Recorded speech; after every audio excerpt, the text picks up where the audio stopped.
So, good morning, guys. At last, after 6-7 months, we are going for a ride. Title দেখে তো বুঝেই গেছে কোথায় যাচ্ছি।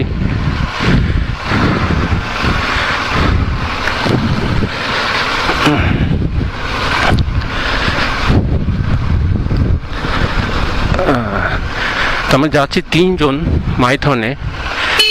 আমি, ডন্দা আর হিন্দোলা অ্যাজ ইউজুয়াল, 3 জনই, সেই 3 জন।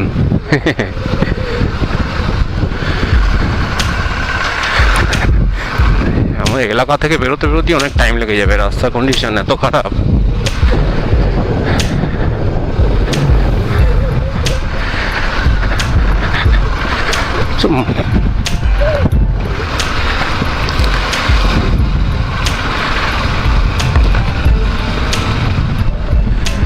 পিঠে ব্যাগটা নিয়েছি, পিঠে ব্যথা না করে, আই হোপ করবে না। করলে পরে বাঞ্জিগড় আছে, বাঞ্জিগড় থেকে বেঁধে দেবো। আবার কি, বেশি দূর তো রাস্তা না। তো আমি এখান থেকে যাব সোজা ল্যাংচাকুঠি, আর ডন্দা হিন্দোলরা ল্যাংচাকুঠিতে আসবে, এখানে মিট করবো আমরা। এবং ডন্দা কাল রাতে বলছিল ওদের ডন্দার চেনাশোনা আরও 2 জন আসবে, চিনি না আমি। ওরা ডন্দাদের একটা রাইডিং গ্রুপ আছে, সেই গ্রুপের। তো দেখা যাক, যদি আসে তো ভালো, আরও মস্তি হবে, আর না আসলে কী করা যাবে। এবার কুকুরের ধাওয়া, কুকুরগুলো খুব শান্ত হয়ে গেছে। অন্যান্য বাচ্চা ধাওয়া দেয়, অবশ্য এখন 5টা বা 4:30 বাজে, ওদের এনার্জিও শেষ প্রায়, সারা রাত ঝগড়া মারামারি করে।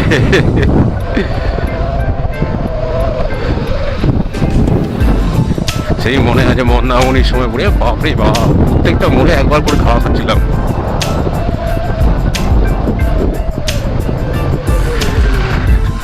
আমার ভয় একটাই,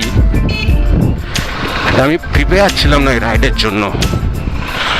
তো বাইক আমি সার্ভিস করাতে পারিনি। মোটামুটি লোকালে একটা দোকান থেকে বাইকটাকে ধুয়েছিলাম আগের সপ্তাহে।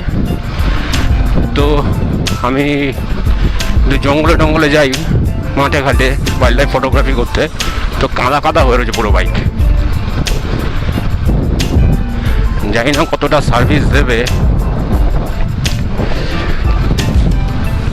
কতটা টানতে পারবো, কিছু না হলেই ভালো। এমনিতে হেমান আমায় খুব ভালোবাসে, তাই না হেমান? গুড বয়, চলো। ইস রে, রাস্তার কি কন্ডিশন! আমাদের এরিয়া এখন পার করতে আধ ঘন্টা লেগে যায়, আগে 10 মিনিটে পার করে ফেলতাম। এখন এই রাস্তার কন্ডিশনের জন্য প্রায় আধ ঘন্টা লাগে।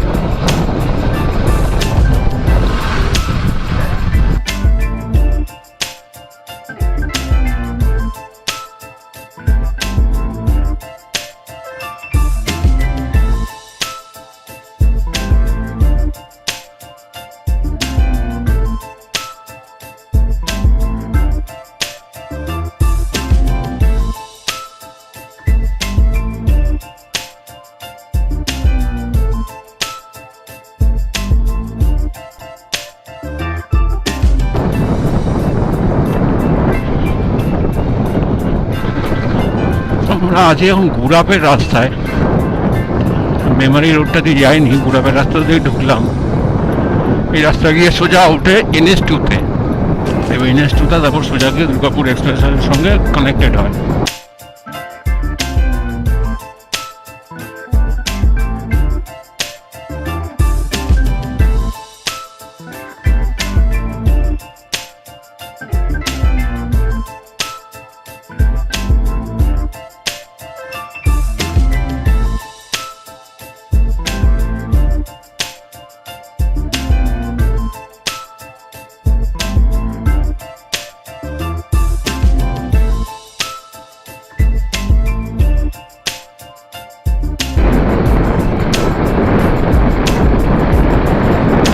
চলে এসেছি NS2। আচ্ছা, বর্ধমান 50 কিলোমিটার, পালসে 20 কিলোমিটার, বর্ধমান 50 কিলোমিটার এখান থেকে।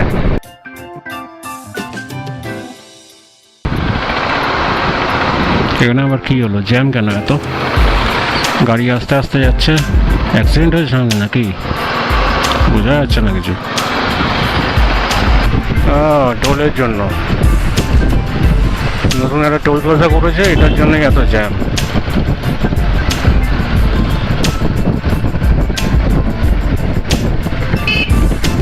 কোনো মানে হয়? কোন টোল প্লাজা এটা? না এটা তো নতুন তো না, এটা পুরনো, কিন্তু পালসির টোল প্লাজা। সরি পালসির টোল প্লাজা।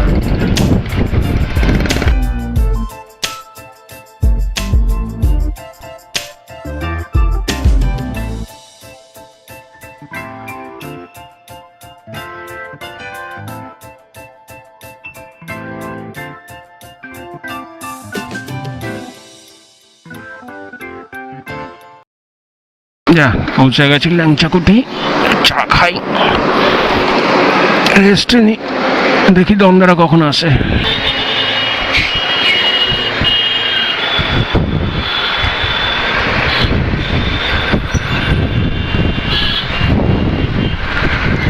তো ল্যাংচাকুটি থেকে রওনা দিলাম চা খেয়ে।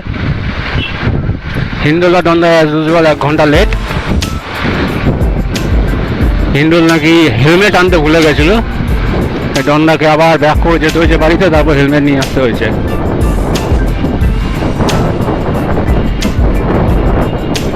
চলো এবার এখান থেকে মাইথনের ডিস্টেন্স হচ্ছে 140 কিলোমিটার, গুগলে দেখালো। মোটামুটি 2.5 ঘন্টা দেখাচ্ছে টাইম লাগবে। দেখো মাঝখানে একটা স্টপেজ দেবো 50-60 কিলোমিটার যাওয়ার পর।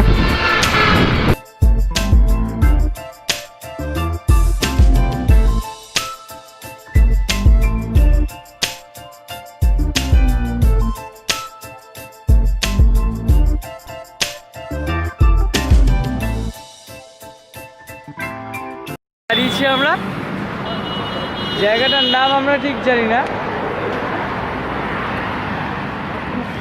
তবে এখানে একটা ইন্টারেস্টিং জিনিস আছে যেটা দেখার জন্য আমরা যাচ্ছি।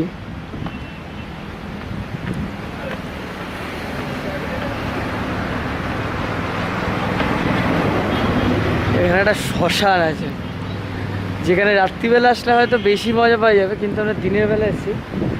বাট তার জায়গাটা বেশ সুন্দর। একটা ছোট্ট ঝর্ণা রয়েছে,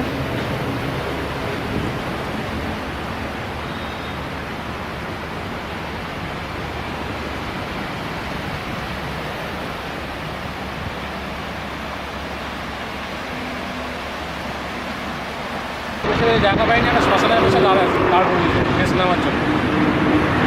চন্দাটা শ্মশানের পাশে আমরা দাঁড়িয়ে আছি।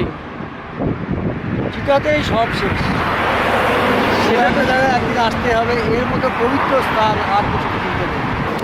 এই ক্যামেরায় অনেক কিছু হয় আর কি, বোঝা যায় না কি কি হয়। এই ক্যামেরায়, সোনির ক্যামেরা তো বড় লোকদের ক্যামেরা। আরেকটা ব্যাপার আছে, কুকুরের পেটে ঘি সহ্য হইলে একটা কথা। হ্যাঁ, এটা একটা ব্যাপার। ম্যানুয়ালটা তো জানি না আমি, কুকুরে মানে কি হচ্ছে হয় না, এটা 100 বার।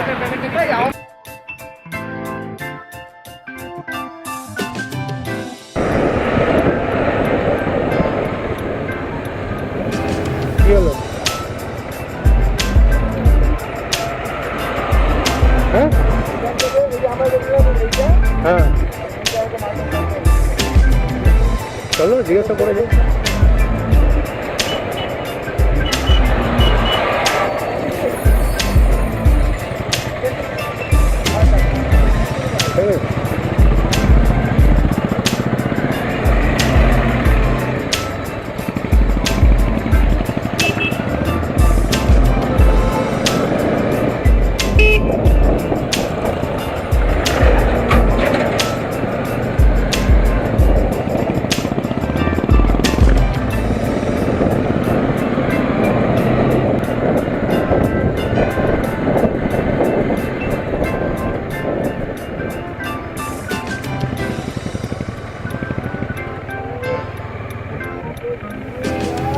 এই যে ওইদিকে ওইদিকে এইদিকে মনে হয় এই তো মজুমদার সেই সব এইদিকে এইগুলো।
এইটা হচ্ছে মাইথন লজ রিসর্টে ঢোকার এন্ট্রান্স। এই হচ্ছে রাস্তা। দুজন মিলে দাঁড়িয়েছে। রানাদা পাখি খুঁজছিল আমার কাছে, রানাদা পাখি খুঁজছিল কিন্তু পাখি এখন আর পাচ্ছে না। প্রচুর পাখি পাওয়া যাবে এখানে, প্রচুর পাখি। শিওর তুমি? প্রচুর পাখি পাওয়া যাবে, প্রচুর পাখি পাওয়া যাবে খুঁজলে পরে। এখানে লেখা আছে যারা আসতে চাও মাইথন টুরিস্ট লজে, একদম লেখা আছে মাইথন ড্যামটাকে ক্রস করে সামনে পড়বে মজুমদার নিবাস। মজুমদার নিবাসটাকে ছাড়িয়ে যে রাস্তাটা ধরে, যে রাস্তাটা মজুমদার নিবাস হয়ে এসছে সেই রাস্তাটা ধরে এসে মাইথন লজ। এই হচ্ছে হোটেল।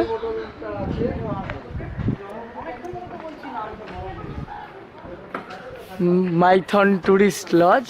আর এই হচ্ছে রিসেপশন।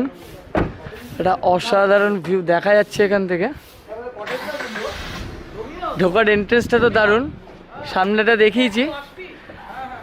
বিকেলের দিকে চেষ্টা করব বেরিয়ে হেঁটে গিয়ে একবার মানে এক্স্যাক্ট রাস্তা থেকে এই লজে আসার যে টোটাল ভিউটা রয়েছে সেই ভিউটা দেখানো। এটা হচ্ছে বাইক পয়েন্ট, বাইকার্সরা বাইক এখানে রাখতে পারবে। আর এটা হচ্ছে টোটাল রিসেপশনে চলে এলাম। ভিউ খুব সুন্দর এখান থেকে, সামনেই নদী দেখতেই পাচ্ছ, ভিউটা খুবই সুন্দর এখান থেকে। কটেজ হলে পরে আরও বেশি ভালো ভিউ হতো, কিন্তু আমরা যখন বুক করি তখন কটেজ অলরেডি বুক হয়ে গেছিলো, তো পাইনি আমরা। তো বাধ্য হয়ে আমাদের এই নর্মাল রুমই নিতে হয়েছে। বাট আমরা দেখবো যদি পরে যদি কোনো দিন যদি আবার আসি তো কটেজে নেওয়ার চেষ্টা করবো। কটেজগুলো বেশ সুন্দর পজিশানে আছে, হলে পরে আরও ভালো হতো। বাট ব্যাড লাক, কী করা যাবে। তো দেখি এখন ফ্রেশ হবো, স্নান করবো। এখন স্নান করা হয়নি, স্নান করে তারপর খেতে যাবো। এই হচ্ছে গোটা অ্যারেঞ্জমেন্টটা। বাকিরা সবাই খাওয়া শুরু করে দিয়েছে, আমি অ্যারেঞ্জমেন্টটা বলে দিচ্ছি। রুটি, পাঁপড়,